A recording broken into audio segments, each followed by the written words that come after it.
in general, when Hazur's rebuting their argument scientifically, the Darwins and Dawkins and the naturalists, Hazur's presenting scientific argument to refute them. But in presenting that, because they're wrong, therefore, because they haven't got a solution as to what the cause of creation is, or creative principles, and the answer must be that it is God who created it. Sure. But to a naturalist or to scientists or to them, that is not presenting your argument scientifically, because they cannot test that scientifically, because there is no answer.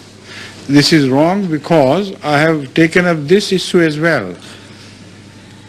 In the end of the book, there is one chapter which particularly deals with this issue of their choices and our choices.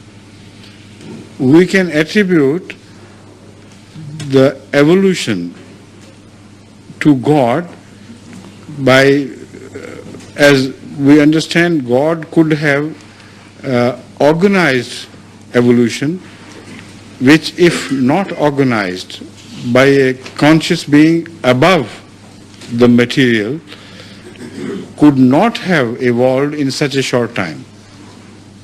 This is the main thrust of my argument.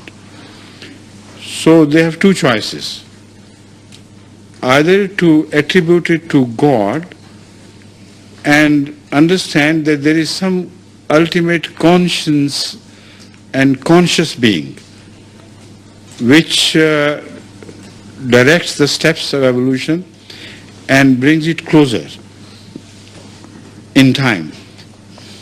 In all laboratories, scientists are working with apparatus.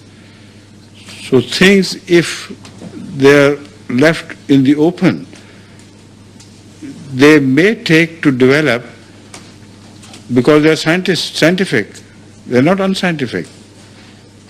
So science laws apply to them.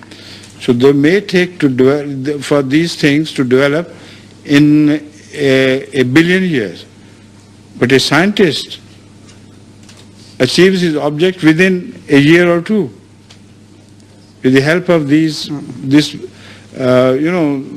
various sorts of scientific apparatus, which has ultimately developed into a very complex machinery. Now, this is the point which I have raised. Could this machinery be built without an outside mind or not? That is the point. If you reject an outside mind operating this machinery and building it gradually to this highly evolved form, if you reject that mind, then you have a right to reject God. I understand. Yeah. If you do not reject that mind, what right have you got to reject God? Yeah, I recall. Then the whole development of science, I'm not talking of evolution, I'm talking of this development of science we see today, that should have been attributed to nothingness. They know it is absurd and stupid. So they have no choice. They're compelled to believe in God.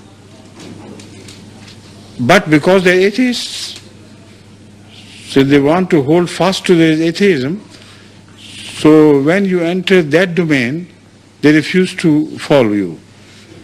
Because essentially they are atheists despite the fact that they have no alternative theory of evolution.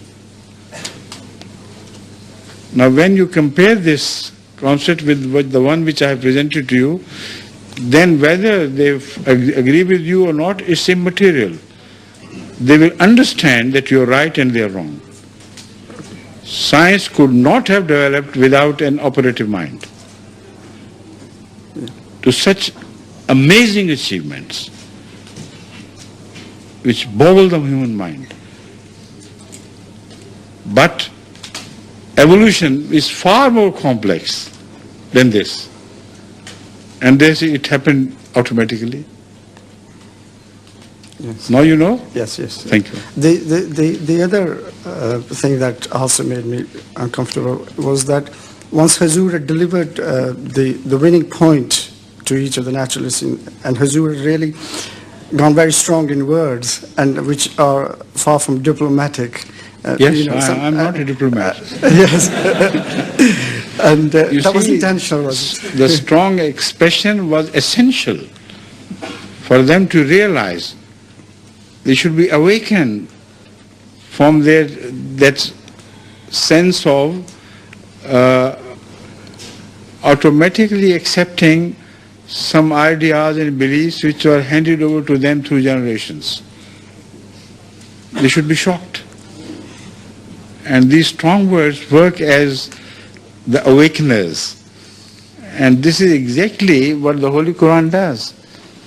According to the Holy Quran, there is a word often used by Allah, Al-Qari'ah.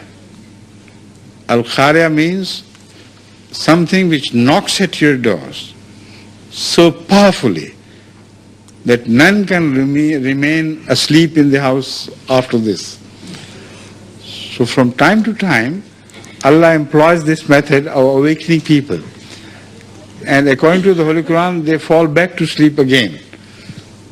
So these are the qari'ahs which are utilized in this book. Jazakallah. Right? Yes, Jazakallah.